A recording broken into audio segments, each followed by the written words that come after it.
Hello friends, आज आहे दीप अमावस्या। दीप अमावस्याचे दीपपूजन कसे करावे ते आज मी तुम्हाला दाखवणार आहे। त्यासाठी आपल्याला आधी दिवे आपण हे डायरेक्ट ठेवू नये, त्यासाठी आपण आधी तांदूळ हे आपण दिव्याच्या आधी खाली ठेवणार आहोत।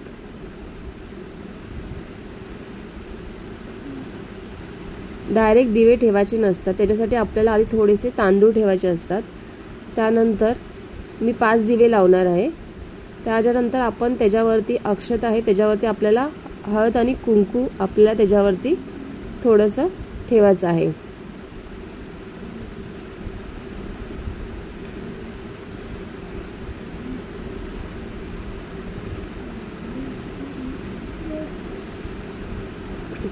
अशा प्रकारे आपण हळद आणि कुंकू ठेवणार आहोत। त्यानंतर मी हे स्वच्छ दिवे धुवून घेतले आहेत आणि त्यामध्ये मी वाती केल्या। वाती करून आपण जे तांदूळ ठेवले आहे ना खालती, तांदूळ आणि हळद कुंकू, त्याच्यावरती आपल्याला हे दिवे ठेवायचे आहेत। दिवे आपल्याला असेच डायरेक्ट ठेवायचे नाही आहेत, आपण ते तांदळावरच ठेवणार आहोत। त्याच्यानंतर आपण त्याच्यामध्ये देवाचं तेल आहे ते आपण निरंजनमध्ये थोडं टाकणार आहोत।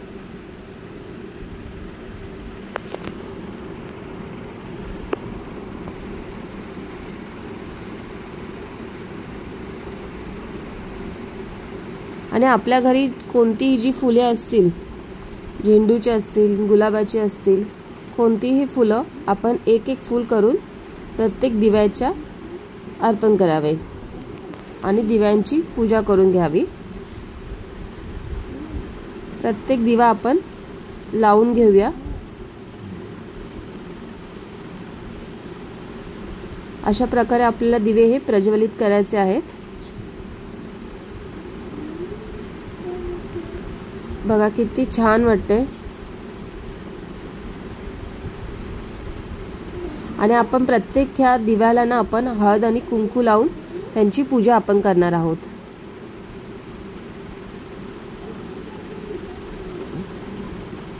आणि मी त्यासोबत कणकेचे सुद्धा दिवे बनवले आहेत। कणकेच्या दिव्याने लहान मुलांचं औक्षण करायचं असतं। मुलांच्या दीर्घ आयुष्यासाठी आपण त्यांचं औषण करायचं असतं। ते पण मी दिवे बनवले आहेत आणि त्या दिव्याने लहान मुलांना ओवाळून घ्यायचं असतं।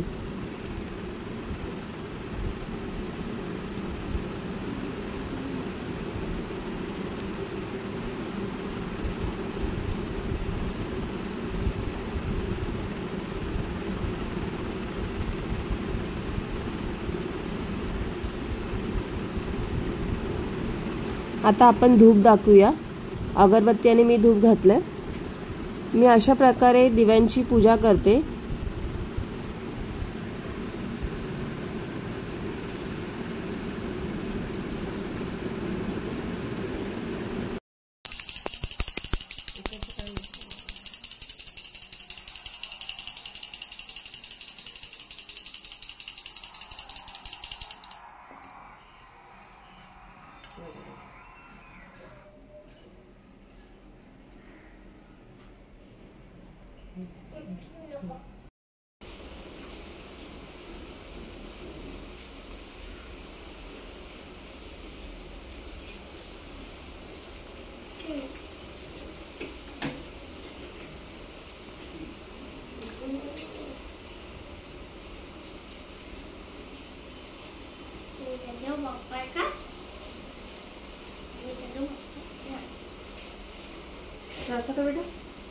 बेटा दोन्ही हाताने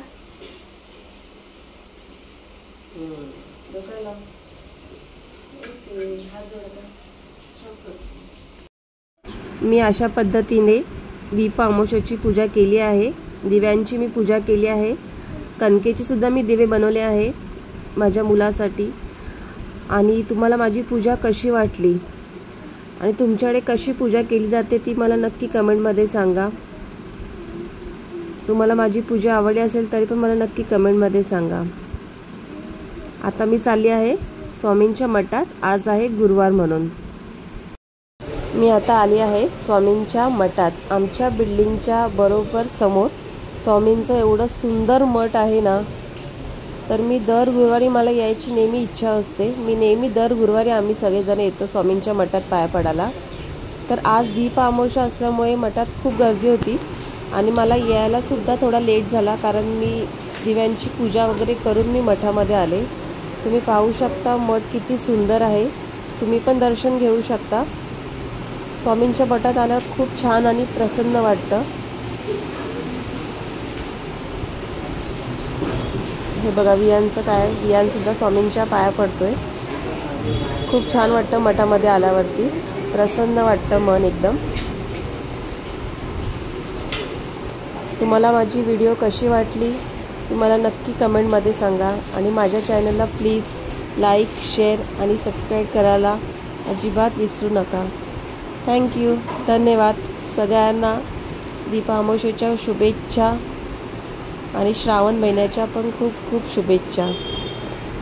श्री स्वामी समर्थ. श्री स्वामी समर्थ.